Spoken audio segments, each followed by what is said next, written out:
Team India star క్రికెటర్లు జస్ప్రీత్ బుమ్రా, హార్దిక్ పాండ్యా, తిలక్ వర్మలతో పాటు చాలామంది కుర్రాళ్ల ప్రతిభను ముంబై ఇండియన్సే వెలికి తీసిందని ఆ జట్టు యజమాని రిలయన్స్ ఫౌండేషన్ చైర్పర్సన్ నీతా అంబానీ వెల్లడించారు. హార్దిక్ పాండ్యా, జస్ప్రీత్ బుమ్రాలు ప్రతిభను ఎలా గుర్తించామనే విషయాన్ని ఓ కార్యక్రమంలో పాల్గొన్న నీతా అంబానీ చెప్పారు. ఐపీఎల్లో ఆటగాళ్లను కొనుగోలు చేసేందుకు ఫ్రాంచైజీలకు ఫిక్స్డ్ బడ్జెట్ ఉంటుంది. ప్రతి జట్టు ఆ మొత్తంలోనే ఆటగాళ్లను తీసుకోవాలి. దాంతో ప్రతిభ కలిగిన ఆటగాళ్లను తీసుకునేందుకు చాలా మార్గాలను అన్వేషించాం. ప్రతి రంజీ మ్యాచ్కు వెళ్ళాం. దేశవాళీ క్రికెట్ ద్వారా నాణ్యమైన ఆటగాళ్లను గుర్తించడం సులువవుతుందని మా టీం భావించింది. ఇలా ఓ రోజు మా టీం 2 కుర్రాళ్లను ఎంపిక చేసింది. ముంబై క్యాంపుకు తీసుకొచ్చింది. అప్పటికి వారిద్దరూ చాలా బక్కపలచగా ఉన్నారు. వారితో నేను ప్రత్యేకంగా మాట్లాడాను.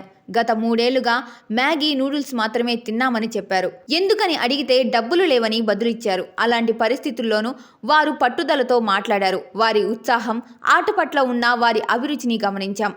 ఆ ఇద్దరు ఎవరో కాదు, ప్రస్తుతం ముంబై ఇండియన్స్ కెప్టెన్ హార్దిక్ పాండ్యా, అతని సోదరుడు కృణాల్ పాండ్యా.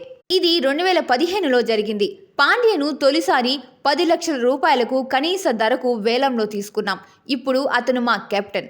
ఆ మరుసటి ఏడాది మా టాలెంట్ స్కౌట్ టీం మరో ఆటగాన్ని తీసుకొచ్చింది. అతని బౌలింగ్ను చూసి ఎంపిక చేశామని చెప్పారు.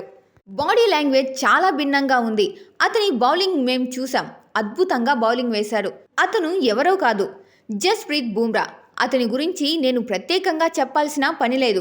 గతేడాది మేం తిలక్ వర్మను జట్టులోకి తీసుకున్నాం. అతను ఇప్పుడు టీమిండియా కీలకమైన ప్లేయర్గా మారాడు. ముంబై ఇండియన్స్ టీమిండియాకు ఓ నర్సరీ లాంటిది. అద్భుతమైన ఆటగాళ్లను ఎప్పటికీ అందిస్తూ ఉంటుంది అని